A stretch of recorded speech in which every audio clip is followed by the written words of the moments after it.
আজ আমি বানাচ্ছি ভেজ ডাল। প্রথমে ফুলকপিগুলোকে হালকা হালকা ভেজে নেব,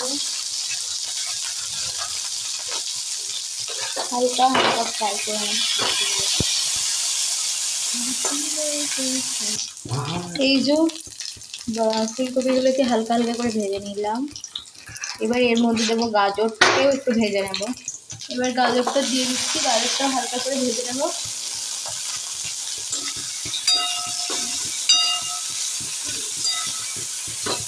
গাজরটাও হালকা করে ভেজে নেব। ভেজ ডালে সব কিছু একটু ভেজে নিলে ডালটা খুব টেস্টি হয় খেতে। থেকে ভেজে রাখা মুগ ডালের মধ্যে দিয়ে দেবো সবজিগুলো, ভাজা সবজিগুলো। এবারে একটু কাজু আর কিশমিশগুলোকে ভেজে নেব ভেজ ডালের জন্য। খুব হালকা তেলের মধ্যে কাজু আর কিশমিশটাকে অল্প করে ভেজে নেব। এবার কাজু কিশমিশ সব দিয়ে দিলাম ডালের মধ্যে।